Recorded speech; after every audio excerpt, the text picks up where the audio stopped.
Штом сте закажале состанок со потенцијален бизнис донатор, вие сте на правиот пат.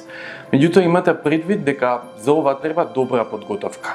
Особено земајќи го предвид фактот дека истражувањата покажуваат дека бизнис секторот има слаба доверба во граѓанските организации, вие го представувате целиот сектор. Затоа погледнете го ова видео и имете неколку корисни совети за како да се подготвите за состанокот. Најдобро е да се подготвите одговори на прашањата што може да ги добиете од другата страна. Представникот на бизнисот може да ве праша што е проблемот, како вие го решавате проблемот, зошто тоа е важно за мојата фирма, што може мојата фирма да стори, како да ви помогнам, колку, до кога. Имате однапред подготвени одговори на овие прашања и тоа ќе ви помогне да бидете поуспешни. Вие сте оние што треба да зборуваат во прво лице за својата организација. Ворете некој друг да ве запознае со представниците од бизнис секторот и да присуствува на состанокот, меѓутоа не да говори во ваше име. Директниот контакт е најдобар и најуспешен за понатамошна соработка. Однапред имате информација колку точно време ќе трае состанокот.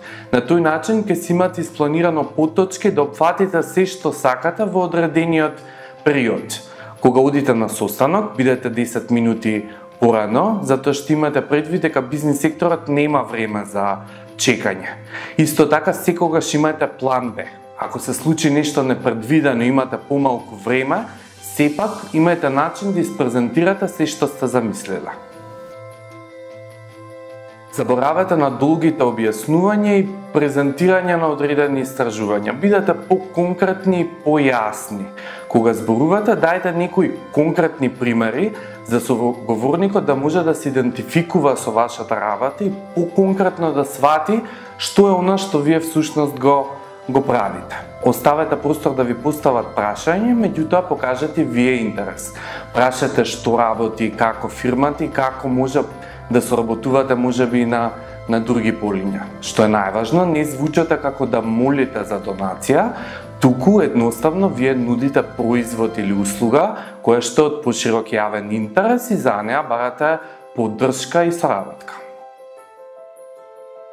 Направете информација на една страница со убав дизајн за вашата организација. Таму ќе ги искомуницирате визијата, мисијата и така натаму. Може да понесете и некои од вашите истражувања и публикации. Може би нема да ги прочитаат, меѓутоа ќе оставите впечаток. За фирмите важно е визуелно како се представувате, бидејќи можеби понатаму ќе им текне на вас, па на тој начин и ќе ве повикаат. Затоа имате ажурирана интернет страница, бизнис картички и други материјали што се привлечни.